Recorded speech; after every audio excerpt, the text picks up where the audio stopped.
Hi everybody, Nobby76 here. So as the title says, how to better align joints and beams. We've been having a few people in the Discord saying how difficult it is to line things up. And yeah, I'll openly admit, if you get a plank and you try putting it there and you try lining it up and then that one moves and it goes all over the place and it doesn't move very easy and stuff like that, and then that one's off, so that's a problem. But the other issue we have is if they're actually, like, if they have to sit in there, because then you haven't even got that part to rest on. So how do we do it? I will show you. It's quite ingenious. So pretend this is a full scale wall frame or something like that, and you need to put the top edge on it. So the first thing you want to do, if you're using 2x4s, then get a length of 1x4 or something like that and cut up a bunch of chunks, squarish. So what we will do, we'll drop that one, and I want this. And I apologise that there is no actual game sound at the moment. My cable's dodgy, so it's just crapped out as I started recording. So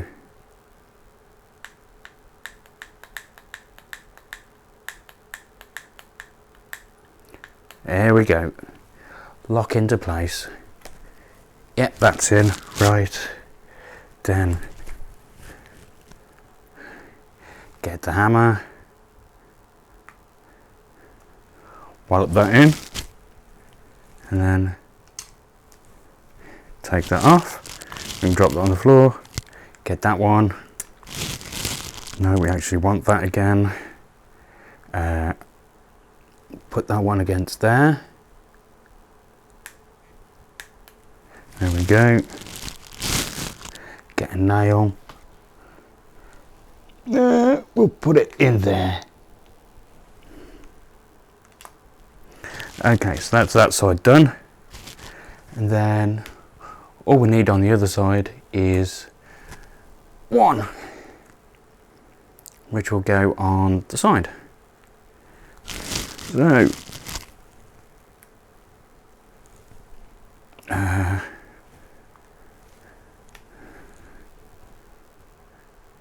there we go. Then we'll nail that one in place.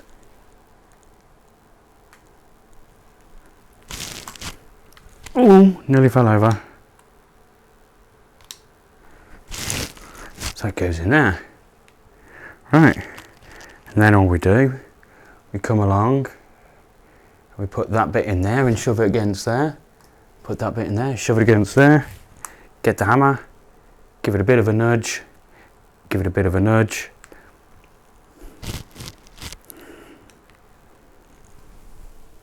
We'll make it all official and stuff. There we go.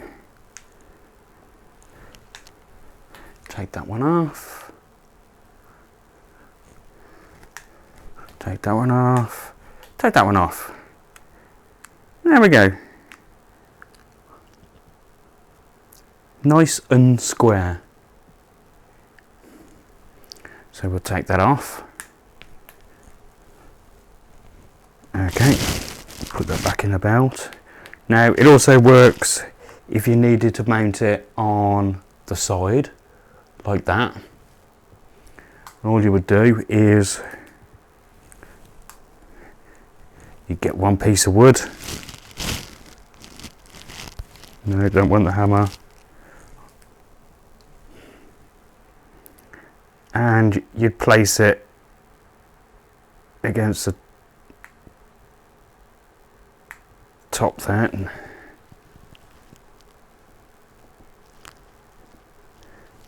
Alright, get that one out of the way.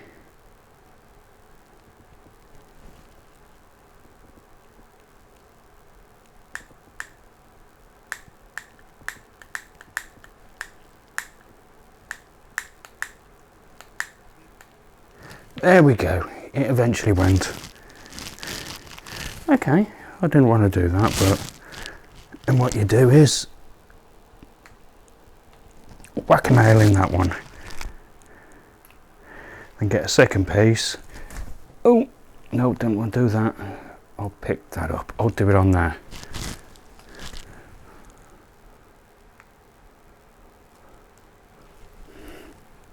Then place that underneath. Nail that in.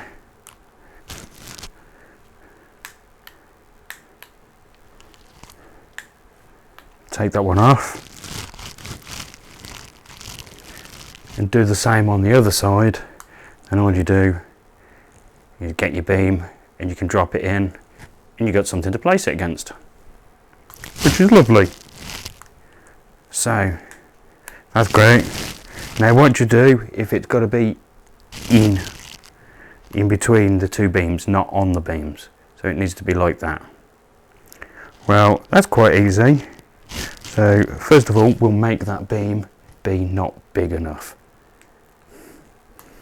Right, so that one. Now I know I want to knock off 8 inches.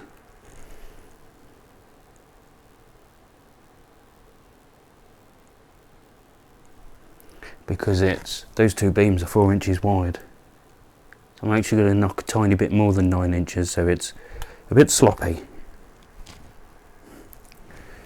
Then always use your mitre block, don't be a dingleberry.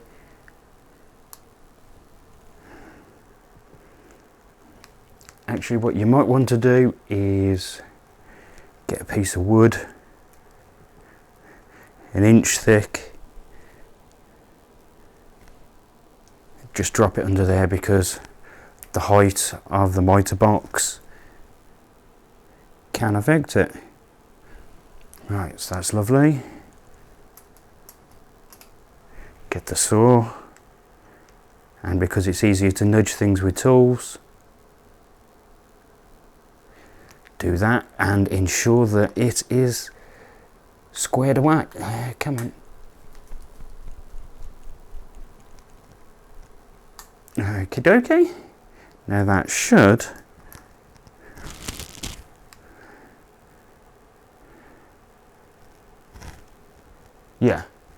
so that fits in and it's quite sloppy. So how do we do this one? Well, basically the same.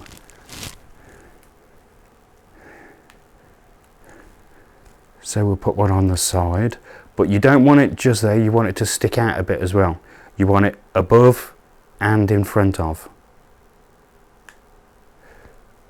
I'll clamp it that way.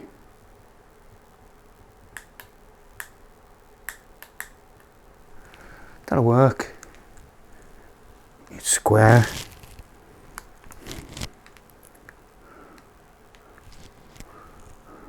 Whack a nail in. Take that one off. You don't need one on the back for this. That's the lovely thing about it. No, don't want the hammer. Want that. And again, put it so it's partly above and partly in front of the beam.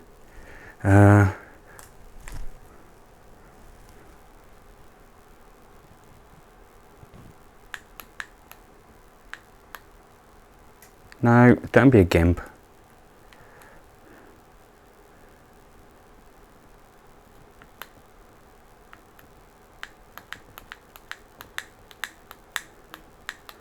There we go, that's locked.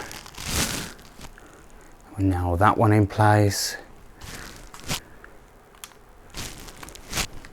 Now we do something slightly different. Move that out of the way for starters. So we get one of these. Didn't need to be lined up perfect, just needs to be on top. Whack one in the end.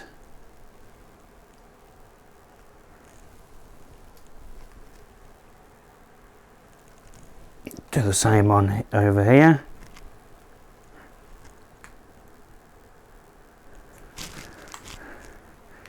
then you literally put it in against there and then put it in against there. Now obviously we cut this short. I know we did. That's off, that's a problem. But we might be able to work around it, cheating this way.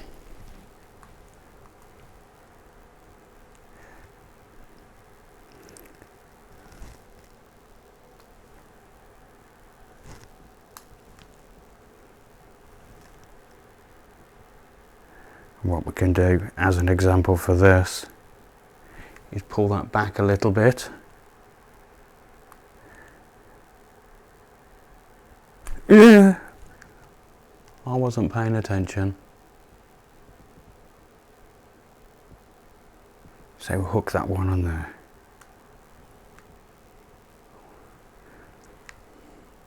So even if it doesn't fit, you could get away with that.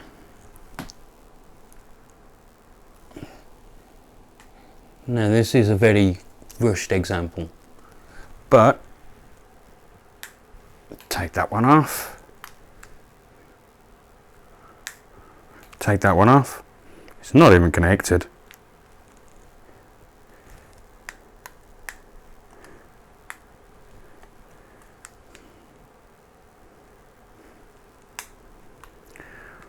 But it works and it's square. It's square. But these you need to pay more attention to. You actually need to get them on square. So it's like, get it like that and then put a nail through it. Because if you look, that's actually overhanging where, actually yeah, I'm going to fix it.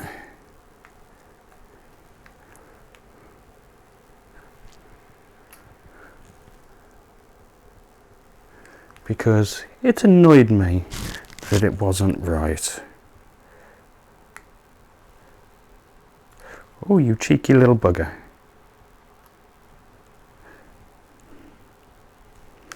Okay, so that's back in.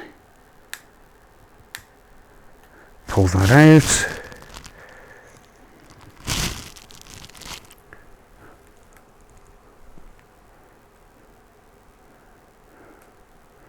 We could actually cheat and just put that up against there and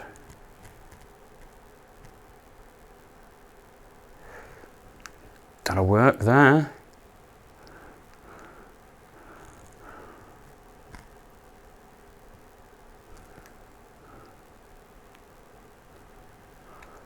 And there you go. That's more square. Then whack a nail in it. A great big nail.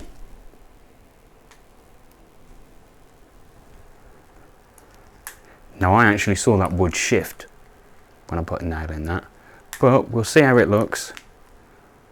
Still with that gap. That's awesome. Yeah, that's nice and square. That's nice and square. And more importantly, it's level along there. So if you go to put more beams and planks and things on it, they're not going to sit all rickety, they're going to sit nice and flat, which is what we need. So there you go. It's quick tips, tricks and tips on how to get better joints. Obviously pay more attention to your cutting. I cut a bit extra off on this, so it was deliberately short, but always pay attention to your markings. Use the tools like the speed square. It really does allow you to do nice things. Like you want 8 inches, put it on, mark it with a pencil, then take it up to the mitre block. It doesn't matter if this is off very slightly. If it's off like that, say for example, and you draw your line, because the mitre block starts from where the top of the line will be or where the bottom of the line is, depending which way around the wood you have it. So it's always handy, and remember, always use your mitre blocks, clamp them down in the vise, and there you guarantee you'll always have a straight cut, and you'll have your diagonal cuts as well, which is very nice. So there we go. Have fun, go away and build things. Bye.